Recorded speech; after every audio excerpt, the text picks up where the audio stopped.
Today, I'll be bringing you part 2 of The Fearsome Creatures and the Lumberwoods with a Few Desert and Mountain Beasts by William T. Cox and Court Dubois. Now, in part 1, I went over the first 10 creatures that are described, and today I'll be bringing you the final 10. So, let's get it going. First up, we have the hodag. This animal has been variously described by woodsmen from Wisconsin and Minnesota. Another one. Opinions differ greatly as to the appearance of the beast, some claiming it to be covered with horns and spines and having a maniacal disposition. The description which seems most authentic and from which the sketch of the animal has been made is as follows. Size, about that of a rhinoceros, and somewhat resembling that animal in general makeup. The creature is slow in motion, deliberate, and, unlike the rhinoceros, very intelligent. Its hairless body is mottled, striped, and checked in a striking manner, suggestive of the origin of the patterns upon Mackinaw clothing, now used in the Lumberwoods. On the hodag's nose, instead of a horn, there's a large spade-shaped bony growth with peculiar phalanges extending up in front of the eye, so that he can only see straight up. This probably accounts for the deliberate disposition of the animal, which wanders through the spruce woods looking for suitable food. About the only living creature which the hodag can catch is the porcupine. Indeed, it would appear that the porcupine is its natural food. Upon sighting one rolled up in the branches of a spruce, the hodag begins to blink his eyes, lick his chops, and spade around the tree, cutting all the roots until the tree begins to totter. He then backs off and with a rush rams his shovel nose under the roots and over goes the tree, knocking the breath out of the porcupine in its fall. The horse then straddles the fallen tree, follows it out to the top, where the huge pointed hooves of its front feet crush the helpless porcupine, and then deliberately swallows him head first. What a graphic depiction. Poor little porcupine. In the autumn, the hodag strips the bark off a number of spruce or pine trees and covers himself all over with pitch. He then searches out a patch of hardwood timber where dead leaves lie thick on the ground.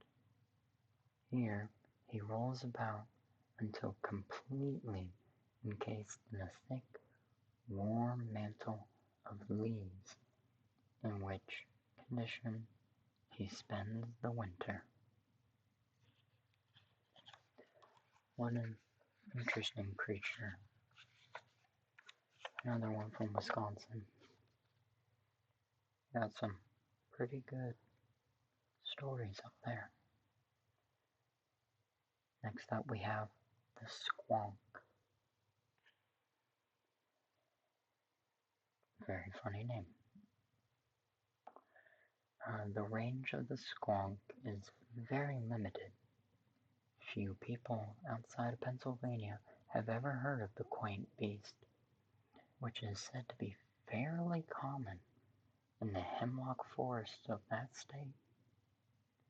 The squonk is of a very retiring disposition, generally traveling about at twilight and dusk.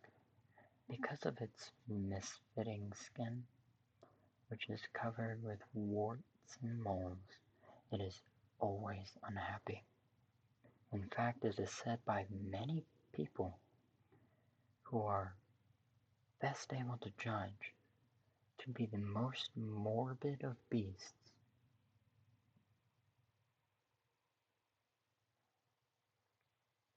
Unfortunate little creature, I guess. Hunters who are good at tracking are able to follow a squonk by its tear-stained trail, for the animal weeps constantly. Aww.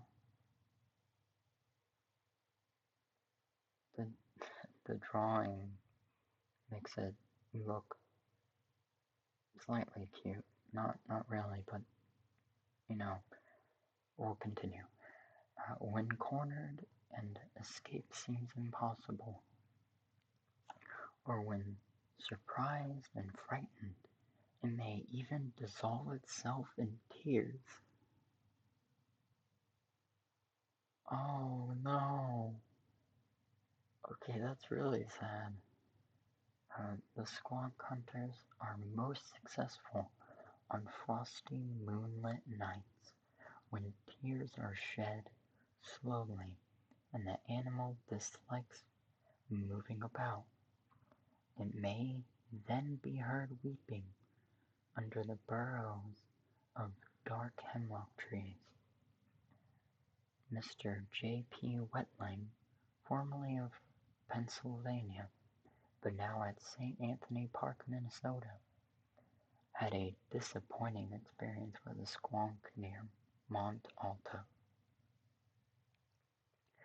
He made a very clever capture by mimicking the squonk and inducing it to hop into a sack, in which he was carrying it home, when suddenly the burden lightened and the weeping ceased. Wetling unslung the sack and looked in. There was nothing but tears and bubbles. What a depressing creature.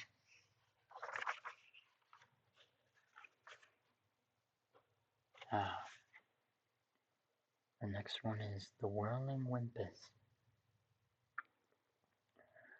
Occasionally, it happens that inexperienced hunters and others wandering in the woods disappear completely. Guides are unable to locate them, and all kinds of theories are offered to explain the disappearances. From the hardwood forests of the Cumberland Mountains, Tennessee,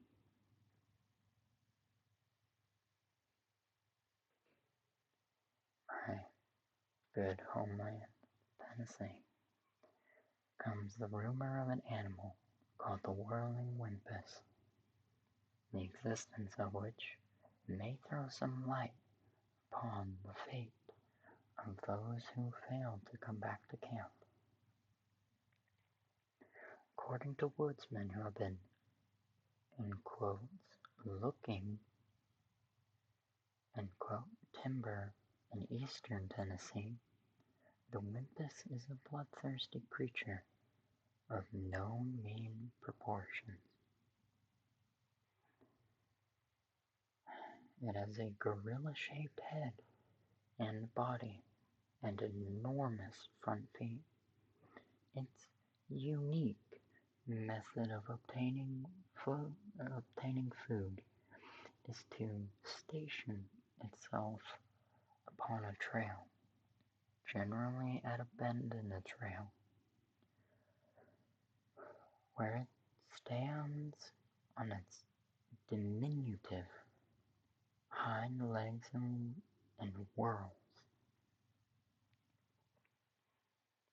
The speed is increased until the animal is invisible, and the motion produces a strange droning sound, seeming to come from the trees overhead.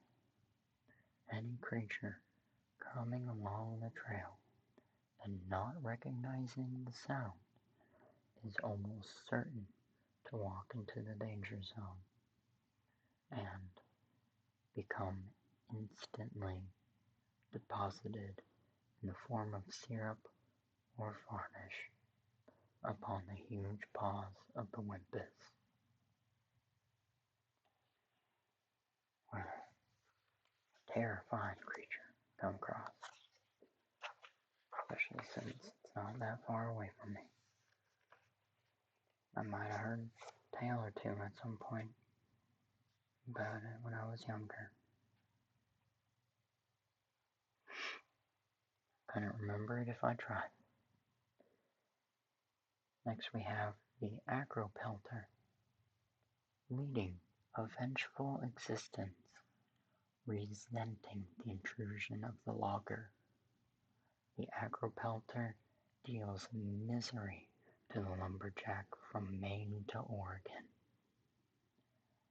Ill fares the man who attempts to pass a hollow tree in which one of these creatures has taken up its temporary abode.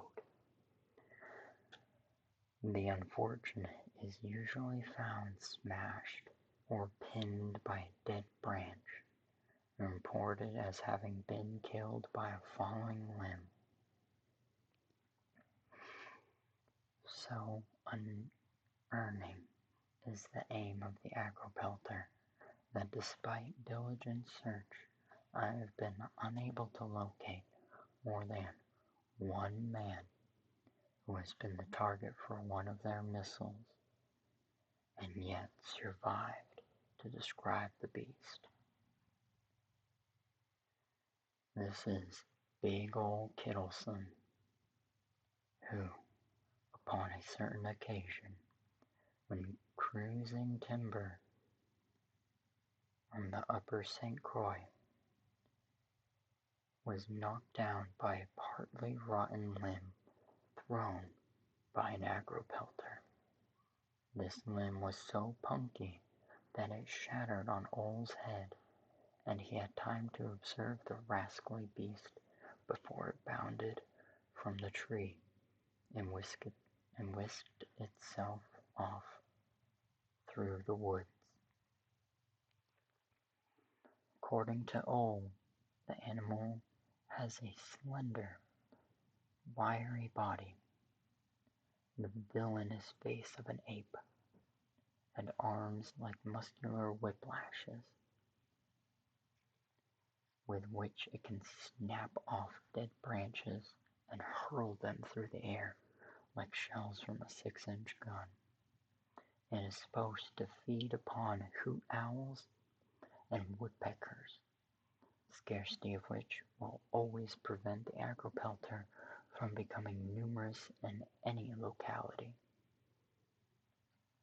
Well, isn't that fortunate for us? Sounds like one of the most dangerous beasts I've ever heard of. I would hate for them to be overpopulated. Next up, we got another tree-bound beast, the splinter cat. A widely distributed and frightfully destructive animal is the splinter cat. It is found from the Great Lakes to the Gulf and eastward to the Atlantic Ocean, but in the Rocky Mountains it has been reported from only a few localities. Apparently, the splinter cat inhabits that part of the country in which wild bees and raccoons abound. Interesting. These are its natural food, and the animal puts in every dark and stormy night, shattering trees in search of coons or honey. It doesn't use any judgment in selecting coon trees or beet trees, but just smashes one tree after another until a hollow one containing food is found. The method used by this animal in its destructive work is simple but effective. It climbs one tree, and from the uppermost branches bounds down and across toward the tree it wishes to destroy. Striking squarely with its head with its hard face, the splintered cat passes right on, leaving the tree broken and shattered, as though struck by lightning or snapped off by the wind. Appalling destruction has been wrought by this animal in the Gulf states, where its work is the shape of a wrecked forest, is often ascribed to windstorms. How dare they? How dare windstorms take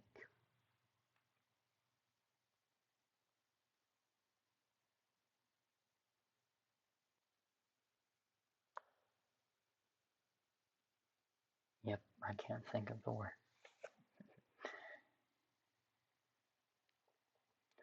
The snow wasset, or the snow wasset, interesting looking creature.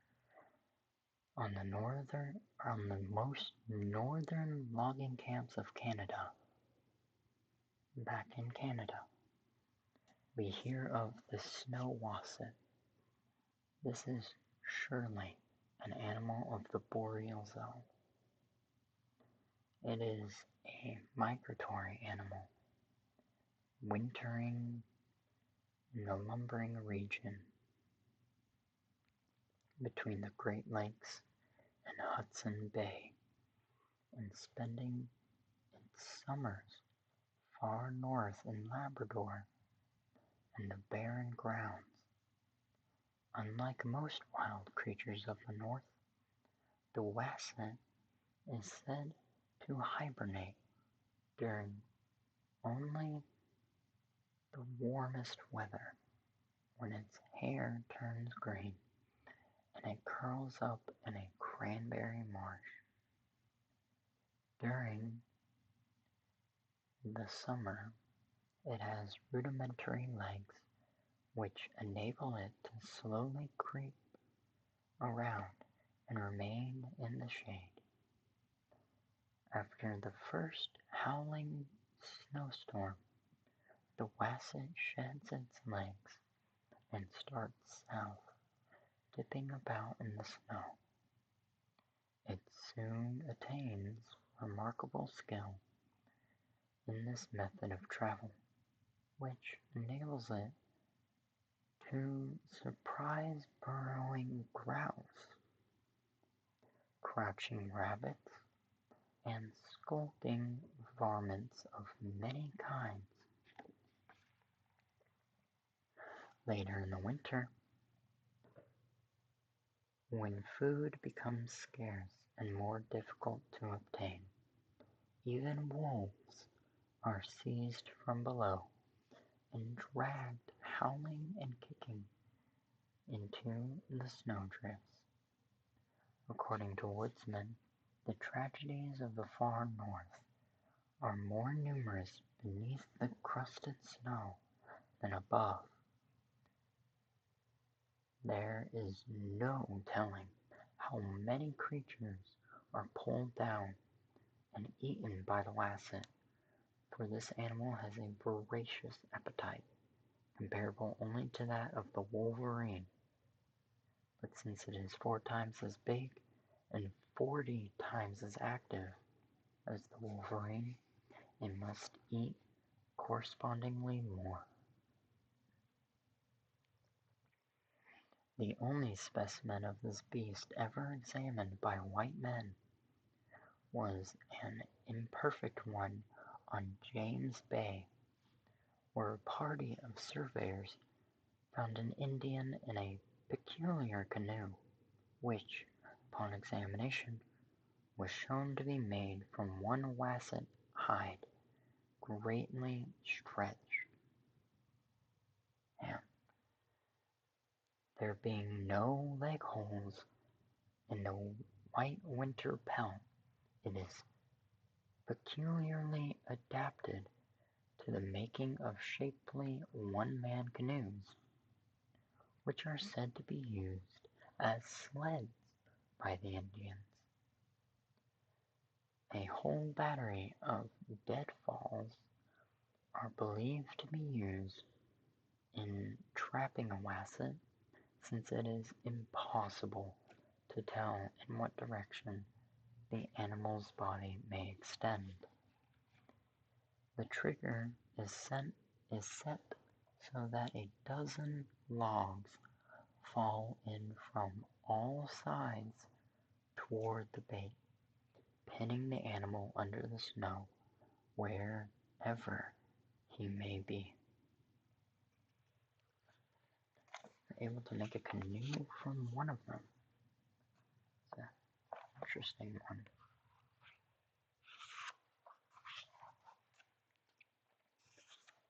The Central American Wind Tosser. In the spring of 1906, there appeared suddenly in the coast ranges of California an uncanny animal from the region of Isthmus. It is not a large beast, but what it lacks in size it makes up in meanness of disposition. None of the lumberjacks who have met a wind tosser on trail or tote road care to have the experience repeated. The Central American wind tosser is always looking for trouble, or making it. In fact, the beast seems to be constructed for the purpose of passing through unusual experiences. Its head is fastened to its body by a swivel neck, so is its short tapering tail, and both can be spun around at the rate of 100 revolutions a minute. The body is long and triangular, with 3 complete sets of legs.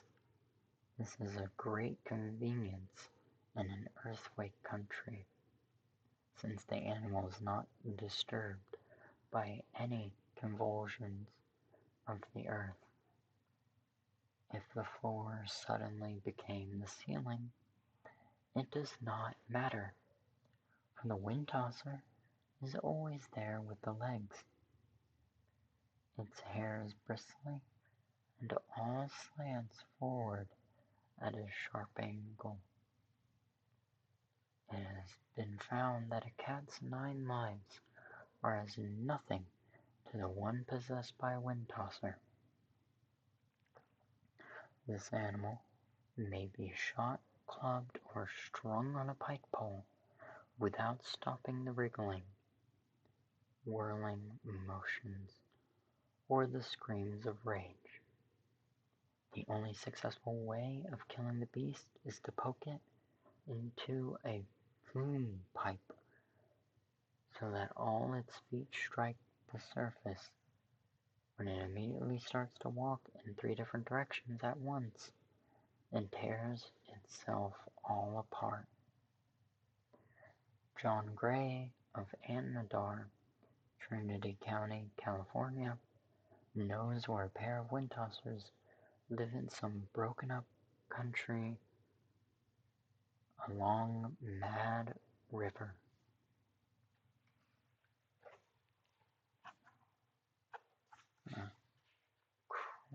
crazy creature. Interesting little beast.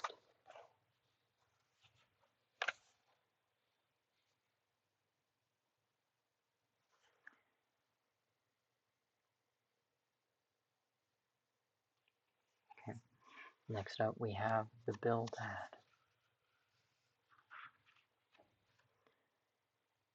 So the Bildad, if you have ever paddled around Boundary Pond in northwest Maine, at night you have probably heard from out the black depths of a cove a spat like a paddle striking the water. It may have been a paddle, but the chances are 10 to 1 that it was a Bildad fish. This animal occurs only on this one pond in Hurricane Township.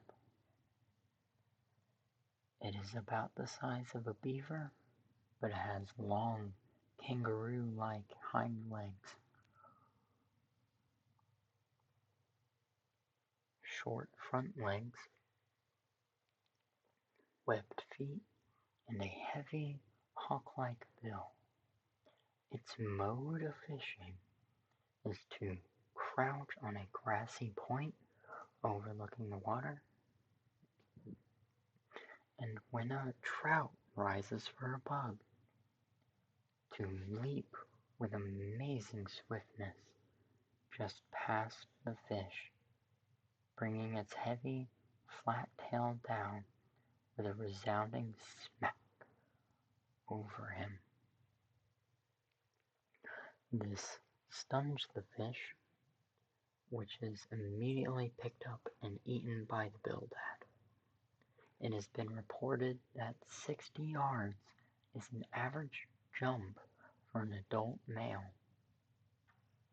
Up to 3 years ago, the opinion was current among lumberjacks that the Bildad was fine eating, but since the beasts are exceedingly shy and hard to catch, no one was able to remember having tasted the meat. That fall one was killed on Boundary Pond and brought into the Great Northern Paper Company's camp on Hurricane Lake, where the cook made a most savory slumgullion of it. The first and only man to taste it was Bill Murphy, a tote road swamper from Ambegigis.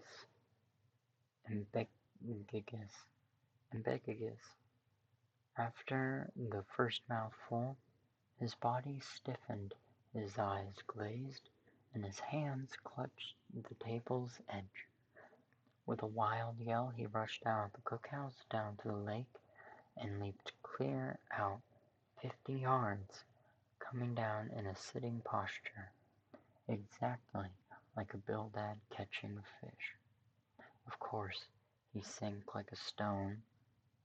Since then, not a lumberjack in Maine will touch Bildad meat, not even with a pike pole.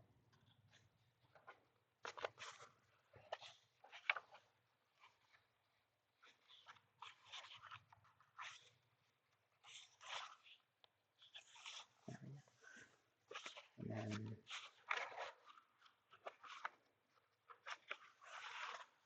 last,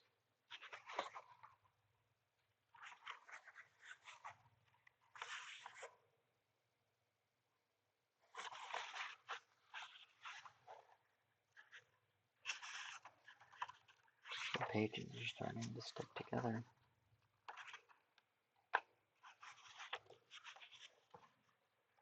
That or the book is out of number order. Next we have the last one because the index is not correct. We have the Hyampom hogbear. ranging from the mouth of the Columbia River southward to the Klamath. Woodsmen report the existence of a bear known as the Yampom hog bear.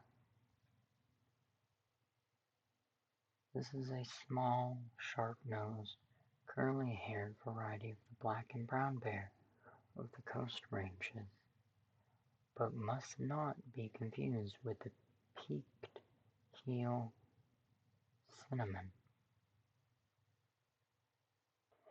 To appreciate the importance of this animal, one must remember that hog ranches are common in northwestern California.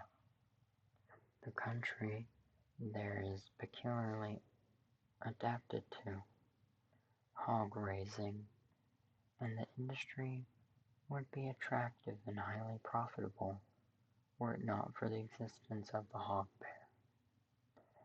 The mountain slopes are covered with scrubby and creaking oaks, which bear prodigious crops of sweet and very nutritious acorns. These naturally ripen earliest upon the lower slopes, where the young hogs begin to feed. As the acorns higher up the slopes begin to ripen, the hogs ascend the mountain, each week finding them a few hundred feet higher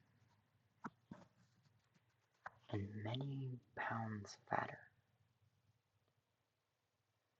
About Christmas time, the last of the acorns are reached on the upper slopes, and the hogs have by that time become so fat that their legs scarcely reach the ground, and the slightest jar is all that is required to start them rolling down the mountain, where they may be easily gathered and butchered. It is at this period that the hog bear gets its destructive work. He mooches, in quotation marks,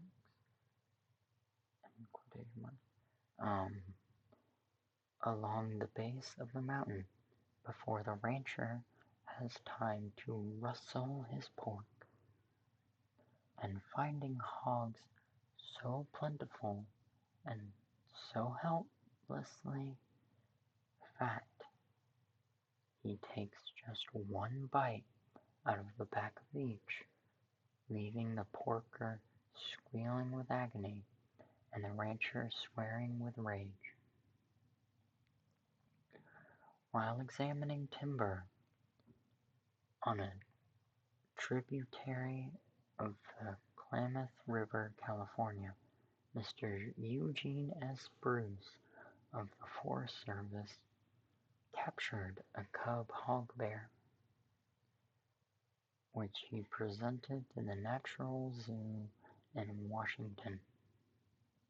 Its development will be watched with interest and its disposition studied by members of the Biological Survey. Well,